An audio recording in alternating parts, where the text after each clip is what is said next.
What is next for Canelo? After losing to Terence Crawford, what is next for him? We should go on to fight Terence Crawford once again, in which I got Terence Crawford winning the rematch because in their first fight, Terence Crawford showed that his skill, speed, and footwork is just way too much for Canelo.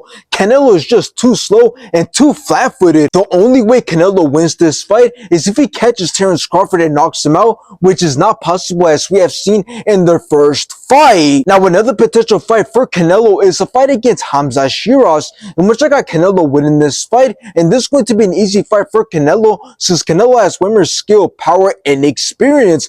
Canelo is going to completely outclass Hamza Shiraz. I can see Canelo landing some big shots on Hamza Shiraz and taking it by decision. There's just no way Hamza Shiraz beats Canelo. Now let's talk about Canelo's performance because it was horrible, and this fight went exactly how I expected, as Terence Crawford was boxing really well and his defense looked pretty good, and when he decided to let his hands go, that's when we seen him embarrass Canelo. Meanwhile, Canelo struggled to land anything significant. He was landing some shots here and there, but it didn't hurt Terence Crawford at all, just like I expected. But some people really thought that Canelo's power was going to be way too much for Terence Crawford, and overall Canelo was just too slow and he didn't have the skill or ability to outwork and outbox Terence Crawford. And towards the mid to late rounds, it was obvious that Canelo wasn't going to be able to make a comeback, as he had already showed that he just doesn't belong in the same ring with Terence Crawford, and he ended up losing this fight. So now that Canelo has been exposed once again, it is obvious that if he doesn't go on to get that rematch with Terence Crawford right away, he's going to have to go back to fighting young up-and-coming fighters, and at that point, I don't see what's the point of Canelo fighting. I mean, he's already done what he's needed to, and it's not like he's going to want to go up to 175 to become undisputed champion. So in the end, if Canelo doesn't plan on fighting guys like Terence Crawford, Dimitri Bivol, or David Benavidez, then he should just retire because nobody wants to see him fight bums at 168. I don't care if it's guys like Hamza Shiraz because all those fights will be pointless, as Canelo will school every single one of those guys,